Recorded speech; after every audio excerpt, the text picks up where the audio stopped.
Welcome to the second day of the 9th Z Jaipur Literature Festival's Charbagh. We are delighted to introduce our session, Fast Speaking Writers. We have Omar Musa in conversation with D. Nurkse. We also have Sudeep Sen releasing a book this morning. Please welcome our speakers for the session.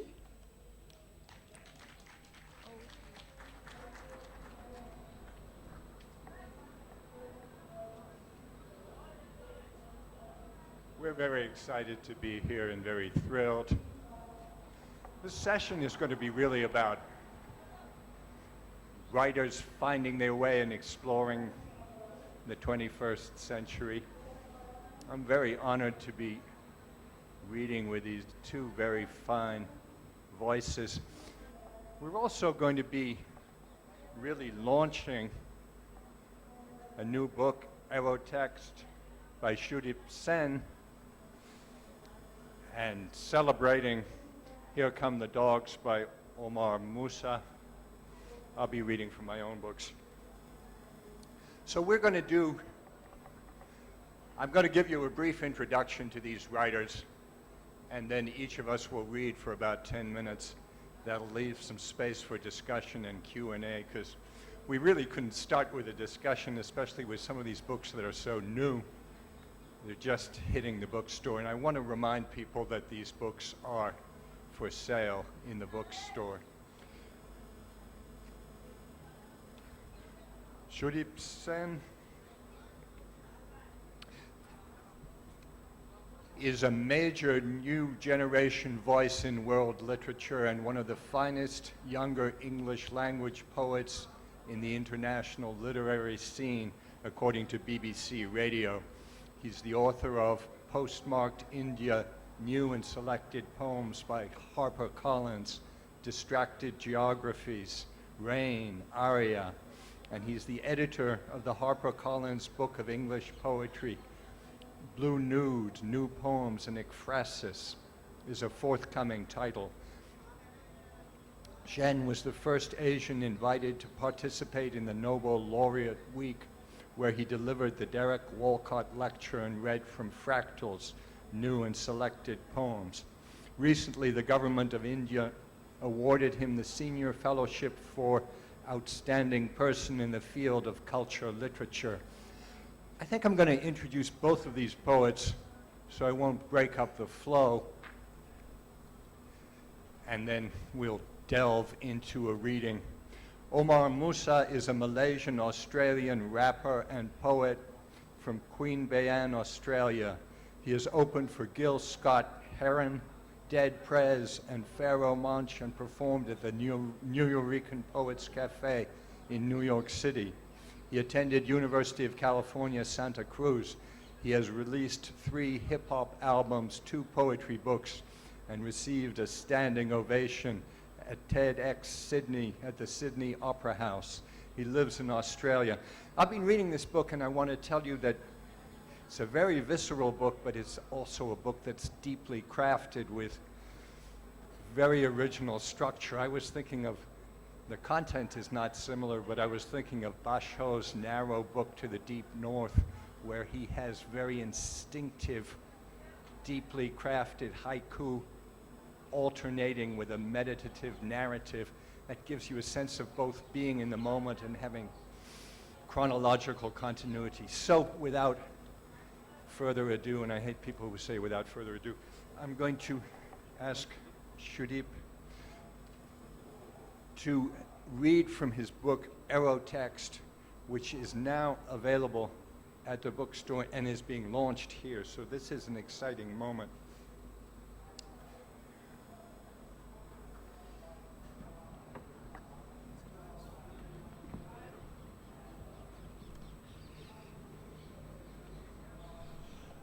So good morning. It's lovely to be back at the JLF after a long time. And it's also fantastic to have a new baby out. I've been pregnant till about last 2 minutes. I'm soon going to have not a stillbirth, but hopefully a beautiful baby.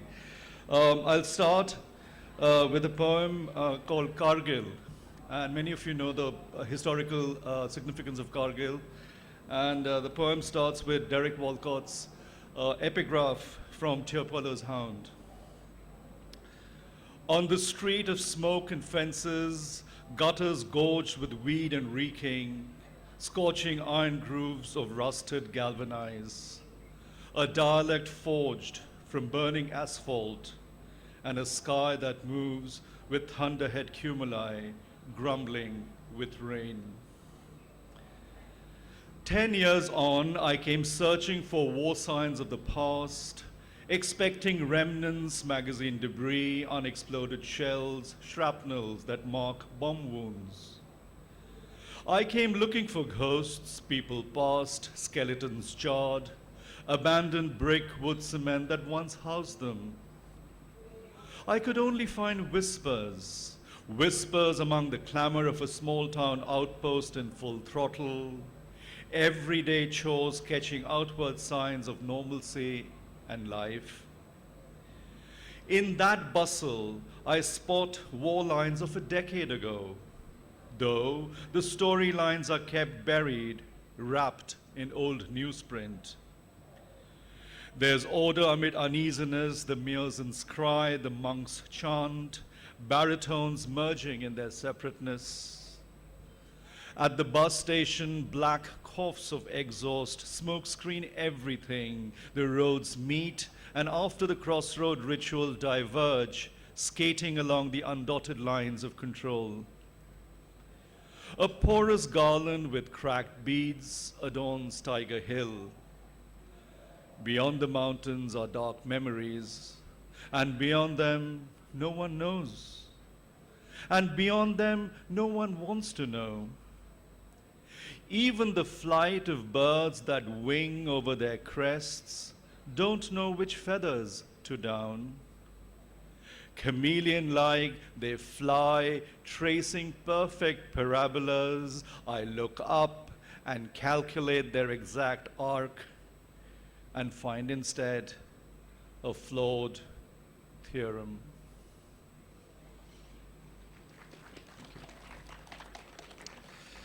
So it's a nice way to start with a very grim note. So I'll get to a poem called prose poem, microfiction. This book is actually being sold as fiction by my publishers, but I think these are all poems. This one's called Heather. I lie next to the sea, it is dead still, except for the invisible rippling, soundless undulations the water makes as it breathes. There is no moonlight, but it is not pitch dark. You kiss me everywhere, everywhere for hours and hours and hours. My lips are dry, my body salt encrusted. You have eaten every bit of pleasure, yours and mine. I feel parched, dry, in spite of all the plenitude of water and our sweat. The sand too is sweating beneath us. Every grain remembers every wave, every caress, leaving behind just salt, a silver layer of salt as a gift, a talisman of love, of their inconsistent meetings. I feel parched like the sea salt gauze. My tongue is parched in spite of your lavender saliva, saliva that has changed from that bouquet to the taste of heather, wild, weather-ravaged heather. I look around for light, but I only see reflection. There is more beauty in second-hand glaze. The sky's dark light radiating off your lashes, the water's blue light hiding in your navel, the beach's grainy light lying unwiped on your nipples, and the light's invisible inner light stored in your pupils. The sea is getting restless, but I am dead still, except for the inaudible swishing that I can hear when you press yourself against my heart.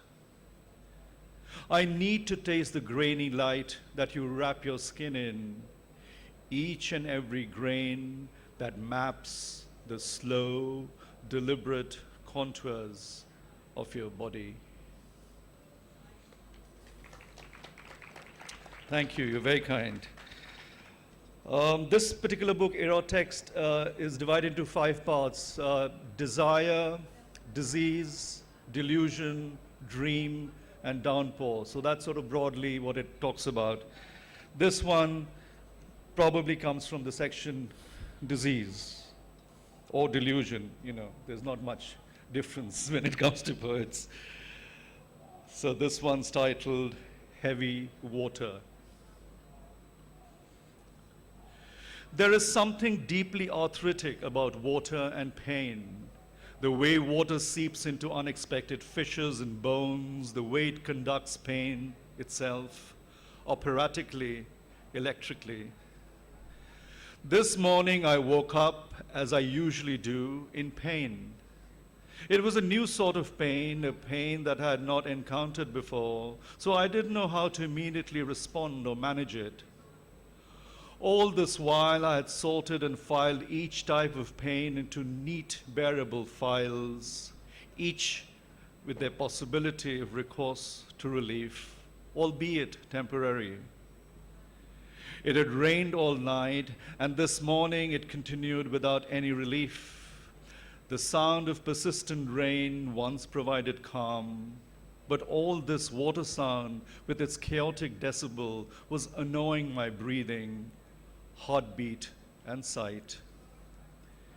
Whether my sight was blurring due to waters battering my retina's windscreen, or whether it was triggered by the slow accumulation of pain in my heart was difficult to measure or analyze. Only intensity and volume mattered.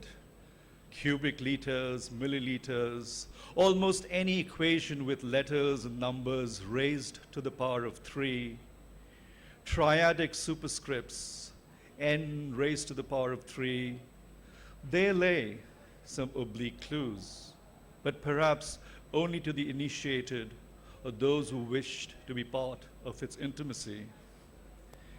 The irony of intimacy is such that the closest in the family seem the furthest away. Their attempt to be interested, in spite of being uninterested, ultimately measures pain and its intensity. Intensity is a peculiar thing. Its measurements are tactile and ephemeral, quantifiable and infinite.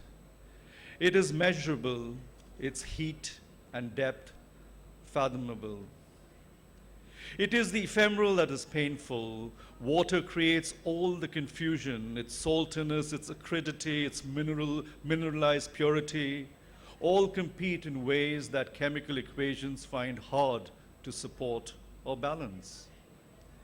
Families of electrons, protons, and neutrons speed away, whirring in patterned loops, forgetting all the while that the heart of their orbit may actually feel and breathe.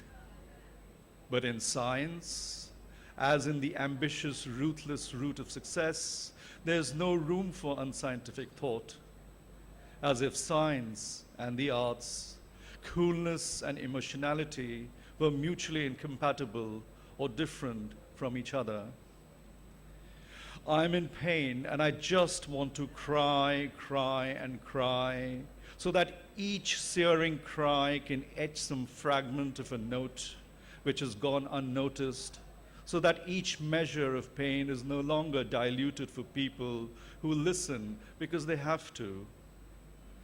I wish to paint a canvas that invents new indices of pain and water for anyone who wishes to listen and bear, for anyone who wishes to understand, not because they need to, sitting comfortably straitjacketed, but because they are moved by it. We need to be moved by the finer chords of music and art, so that both electricity and opera can operate as they always did, in tandem. But heavy heart, like heavy water, is difficult to dissolve. Their melting and boiling points register unusual scales, scales that peel and peel, echo and lair, untying each and every fiber that breath requires in order to survive.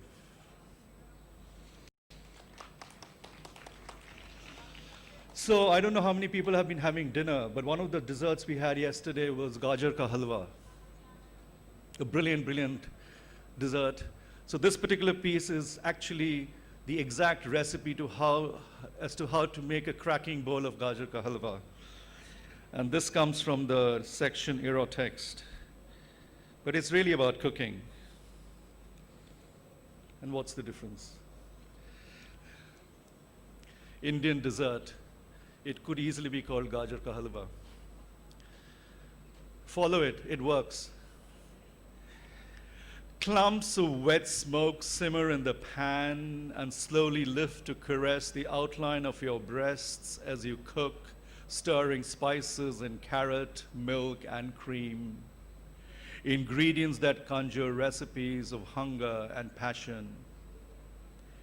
As you melt sugar and butter and gently stroke flakes of grated almond, more clumps of perfume smoke permeate through the silk of your shirt, now transparent in heat, painting the outer circles of the nipples to an hardened edge, tasting the sweet skin, the surface of the crinkled base, to a creamed mouthful of untampered delicacy. I think after all this, Taliban's going to be on my neck. But hey, that man doesn't have a life. This one's called Silence. Silence. Silence has its own subtle color. Between each breath pause, heat simmers latent saliva, tongue-entwined lisp. Here and there, errant clouds wait, yearning for rain, desire melting even silence to words. Words' color bleed incarnadine as your lips whisper softly the secrets of your silence. Your fine chicken blouse, white, sheer, and almost transparent, cannot hide the quiet of your heartbeat on your wheat olive skin. The milk-white flower adorning your hair sheds a solitary petal, just one. In that petal, silence blooms color, white, transparent white, pure white silence. And I'll just end with a short poem.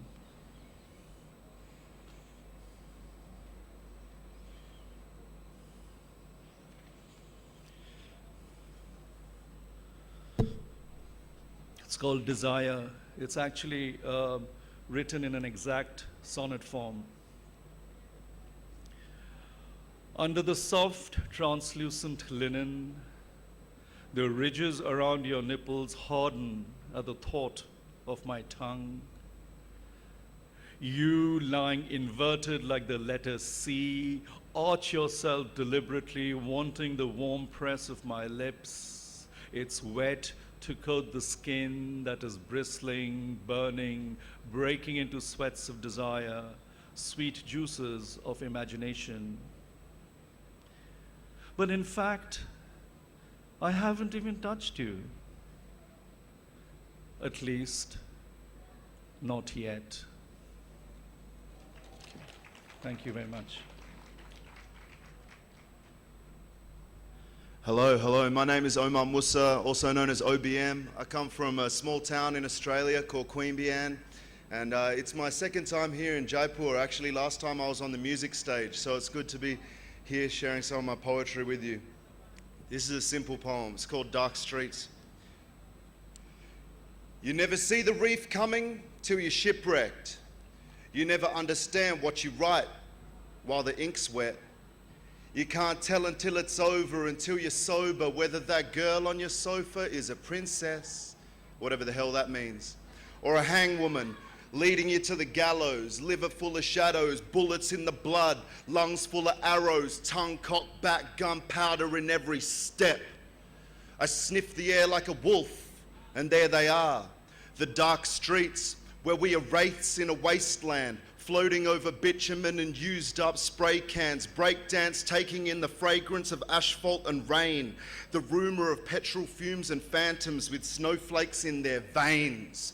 Because the dark streets flow with addiction and dread, but fuck it, here we are. Luck seekers looking for El Dorado, treasure hunters in the Sierra Madre, hoping we don't come up with fistfuls of fool's gold, but deeper we go, shedding mates like skin, betting our futures in late night casinos. We barter the love of our mothers and fathers, lovers and partners for the dark streets, seamless rivers that go from what was to what will be, with the stars above like a spilled bottle of pills. Here we are, as brave and as useless as poetry. Yeah, thank you. This next one, oh, driven them away already. What was it? What did I do? It's all right. This next one got me in a bit of hot water in Australia. It's an old one, but for you guys it's new because you don't know who the hell I am. So let's do it. My generation sat on the brim of the ocean, waiting for the tide to bring something in. My generation was populated by booze hounds and pillheads, crude clowns and bedspreads stained with the neon dreams of cocaine fiends. I mean, the diamond-flooded visions of sex kittens who sweat bullets, glitter and Chanel. I mean, the ones who live in debt to buy spray cans of fake tan. I mean, the ones who drop out of college to get collagen, hoping to hook up with pop-collar Gen Y men with copycat tattoos, rugby contracts and right-angled jaws, hoping to ride amphetamine horses and red Porsches into clubs whose shelf life is over right about now. My generation took solace in false prophets who promised change and did more of the same, whose ideologies of optimism were turned into fridge magnets and bumper stickers. Yes, we can. Yes, we witnessed prime ministers slain, hushed coups in the halls of parliament, heads rolled over bad polls, tongues lolled, drums rolled as newspapers harmonized like baying wolves. New kings and queens would smile for the all-seeing camera's eyes that blink but never flinch, freshly anointed leaders with polished teeth and long knives. They would smile, but deep down they knew that the guillotine also waited for them.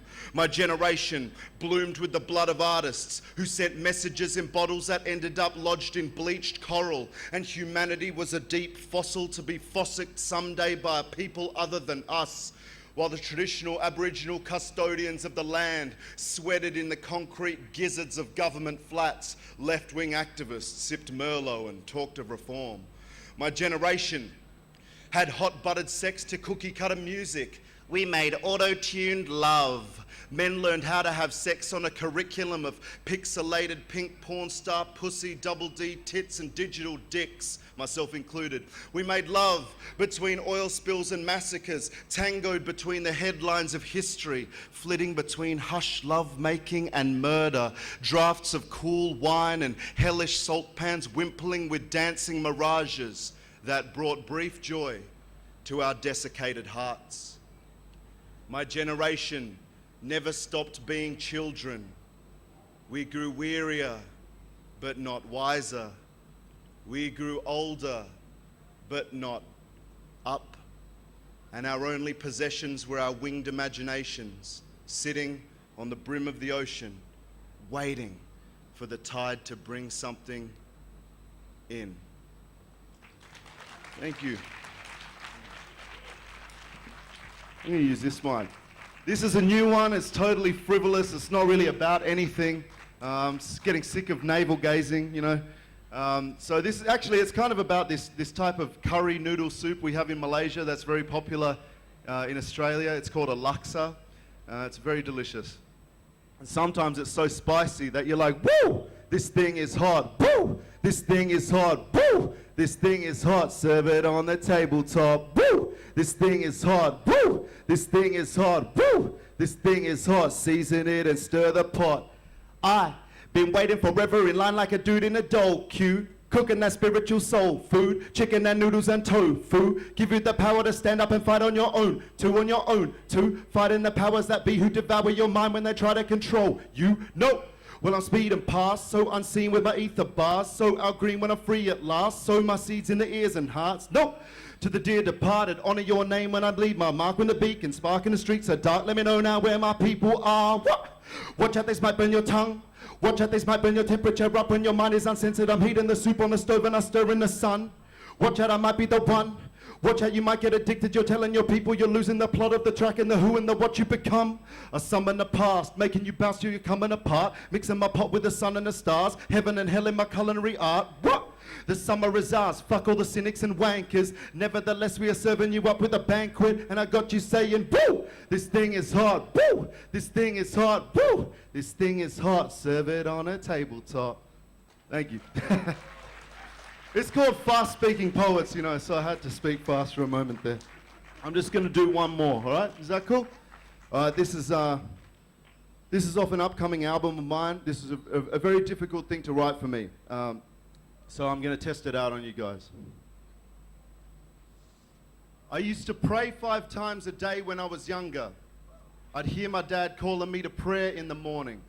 And if I wouldn't wake, he'd tug me on the toe, sprinkle water on my face. I would know it was dawn. And it's time to wake up, wash face and feet. Wishing I was still asleep, I would hear him recite from the Arabic language. It sounded beautiful, but I couldn't understand it.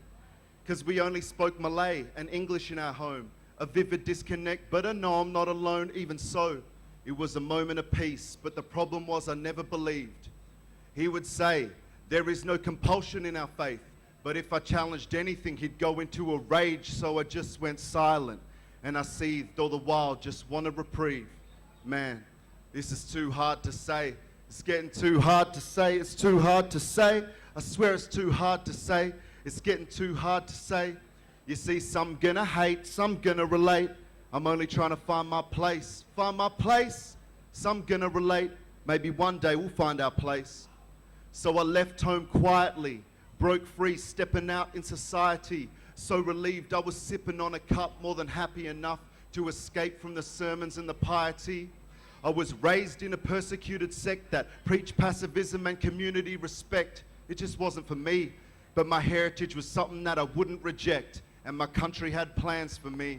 My name, Omar bin Musa, I'm proud of it. But people bristle at the very sound of it. Every time I'm stepping on a Qantas, treated like a bomb threat. Every time the internet warriors are on deck with their death threats, or there's a terrorist act, see me as accomplice. Just as bad, the well-meaning wanting my analysis and the Islamic historical context, I tell them, this is too hard to say. It's getting too hard to say. It's too hard to say. I swear it's too hard to say. It's getting too hard to say. You see, some gonna hate, some gonna relate, but I'm only trying to find my way, find my way. Some gonna relate. Maybe one day we'll find our way. I'm trapped in the middle again, trapped in the middle again. I'm trapped in the middle again, trapped in the middle again. You see, my atheist mates think it's something I can jettison, like a dead star that I used to wish upon.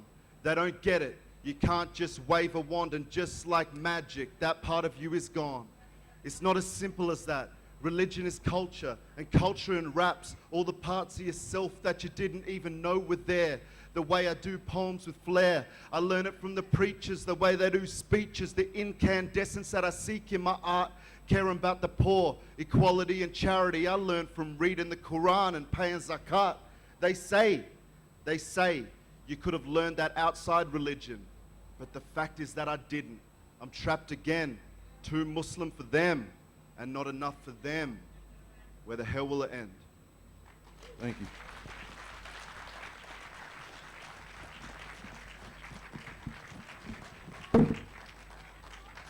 Maybe later.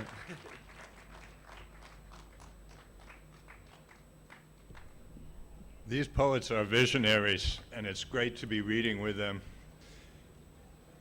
I've been reading Omar's book, and there's a lot happening in that book, so don't be fooled by the skill of those rhymes. There's a lot of literary structure and emotional depth needs to be read, and you need to read Sudeep's book too.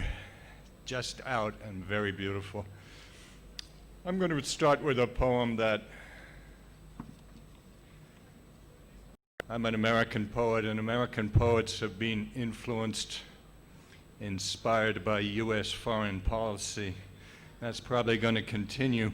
This poem is in the voice of somebody being interrogated at Bagram Air Force Base in 2002 by the CIA. It's called Ben Adan. The American commanded me, in gestures, dig a hole. He tossed me a shovel, but the blade had dulled, and the haft was splaying, so I had to rein in that strange, wild energy as I opened the earth to my shins, then my knees. At thigh depth, I found a layer of black loam and a tiny blue snail that seemed to give off light. The agent called my name. High above, he mimed a man kneeling, hands clasped in prayer. He must have knelt himself, because I felt the muzzle pressed against the shallow furrow behind my left earlobe, a part of my body I never knew existed.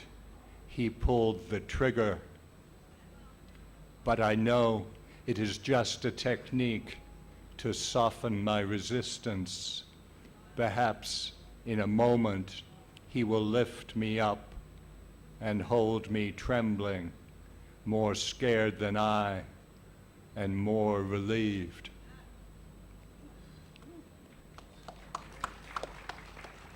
Thank you. That's a poem about a mock execution, which, if you think about it, is a pretty visceral technique of interrogation. It's as if you're being in command of another person's death. I'm going to read a poem called The PowerPoint, which is also about my generation, which is a generation older. And this might be really a poem about how we screwed up. The PowerPoint. That century passed in spurts. All our responses, rage, shame, were etched on our foreheads with a steel nib bic, yet we could not feel them, barely remember their names. Between the plenary and keynote, we aged a dozen years. During the breakout panels, we gained back a few breaths, a moment of regained clarity when we spoke of Kara melting and allowed ourselves to choke with passion, passion we could not feel. That hole swam with soft glints, reflected off watch crystals, iPhones, chandeliers, racing screens that cannot move. Always the PowerPoint advanced from whale to dolphin to pollock to krill. The image clicked forward like days, frame to frame, though we long to know what happens in between. The voice followed sinuously. It cannot stop. How we missed the blue chalk dust of our apprenticeship, our yellow dog-eared legal pads crawling with statistics inscribed by hand. Poison in Jacmel, Bhopal, Batampang. The numbers themselves had grown bland, oddly distanced from the marlight on which they were projected. Yet we were children a second ago, eager to learn to inscribe the great zero, our mouths open, teaching ourselves to spell, tell time, and tie our shoes, sailor knot, scout knot, as if your love could stop us drawing those knots tighter and tighter in the mind.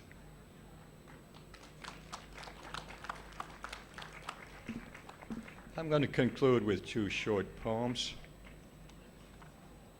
and then we'll hear from the audience. Late summer, this is a love poem. When the rain woke me, I no longer knew and had to remind myself, this is darkness, that's the wine glass, this is the blowing curtain, that's the immense city. It's late in my life, but early in August. This is my wife naked in my arms. The last poem is a poem after 9/11 in New York, and this is just actually a news item. It's called Searchers. We gave our dogs a button to sniff or a tissue, and they bounded off, confident in their training, in the power of their senses to recreate the body. But after 18 hours in rubble, where even steel was pulverized, they curled on themselves and stared up at us, and in their soft, huge eyes, we saw mirrored the longing for death. Then we had to beg a stranger to be a victim and crouch behind a girder and let the dogs discover him and tug him proudly with suppressed yaps back to command and the rows of empty triage tables. But who will hide from us? Who will keep digging for us here in the cloud of ashes? Thank you. And now we enter the Q&A session, so we hope to hear from you.